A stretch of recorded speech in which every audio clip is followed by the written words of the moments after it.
combat zay ataoniany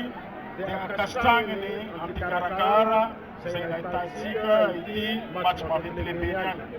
Ka eto alohany ity combat ity engane atsika jiaby mahita soamatsara androany ka mankahery ireo tanora zay miatrika ny combat maventy national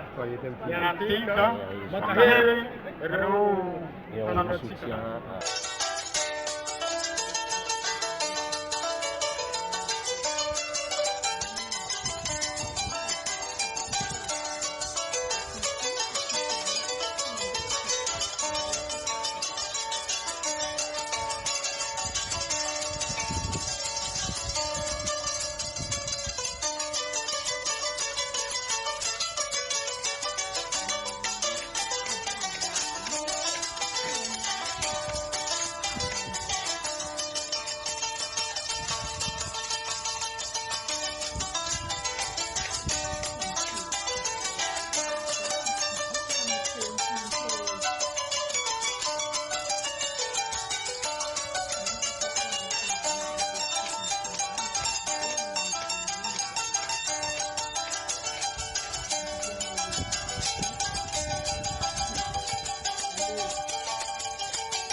Natao tetiny any ny match zany combat zay atrefan'ny Thaïlandais sy Malagasy ka nisafidia manokana natao tetin'Osbe ity combat ity ka hita fa tegna marisky be ny vahoaka mizaha ny combat maha-malagasy atsika ka zio hita taratra fa tegna managna lanjany managna fahaiza manokana atsika amin'ity combat malagasy zay atao hoe morengy zany hoe managna mahizazy atsika ty avaratra tegna misongadiny amin'ity sehatra morengy tika niany atsika nahita teto rondy araiky fo dia fa tonga dia fa vita ny combat zany hoe tsy ampy velively ny adversaire malagasy ireo avy agny Thaïlandais tsy fantatra na hoe tsy dia mpanao azy ireo fa kanefa matoa miatrika sehatra karazany combat international zay natao ity hita fa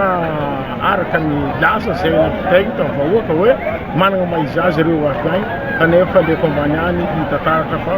tsy fandanja zany ny combat ny malagasy sy Thaïlande. Voalohany areo tamin'le resaka teknika zegny reo nangataka hoe atao volagny zay ady jiaby mety fa coup de tête fo tsy azo atao izay fa nifagnaragna tary azo atao fo zegny ondy jiaby na ino tipika kody fa coup de tête fo zegny nifoagnandreo tsy azo atao zay zegny nifagnaragna tary tamin'ny combattant mifagnaraka dia nandeha mahita atsika déroulement combat jiaby teo igny reo zegny izy koa mbola resaka morengy fo zegny morengy traditionnel amintsika malagasy mbola tsy hainy kao reo tsy vitandreo zegny ady amintsika na même catégorie zegny reo io na hoe espérant be poids na hoe raha na mitovy be poids aminany reo raha io reo zegny tsy mahadigna antsika Madagasikara za amizay zegny misy raha tsy kary koa zegny amin'ny arbitre zay ty tsy hoe za farany mahay arbitre ndraiky raha jiaby zegny fa mandeha doko koragna ndraiky aminay ty misy interview raka mandeha hoe tsy hoe fahaizagna arbitre fa atsika arbitre zegny anao atsika arbitre magnano arbitre jiaby erany district jiaby ty magnano arbitre io zegny mba engaviagna anareo arbitre io zegny mba tsy maloeny section na maloeny organisateur amin'ny resaka fangalagna décision amin'le combattant zay fahitanareo asa izy fa tsy madigna adversaire ndraiky raiky izy mbola banjainareo fa ambelanareo fa araka ny enseignement regny to zegny hoe mila mavita troisième roue izy koa tsy mavita troisième roue zegny tsy mahazo vola amin'ny contrat orke olo igny izy fa maratra tianareo zegny olo fa maty feky olo igny voarakaraha ataon'nge araiky azovy nady des boîte noire rango premier olo fahita hoe tsy mahavoatotsy fa tsy raha dia ambela fo zegny ampagnaoviny fo ary mataotra amizay bandikely hoe sao dia tsy azo vola koa tsy koa tsy mahavita telo zegny zegny no tsy tokony ataontsika raha karaha izy.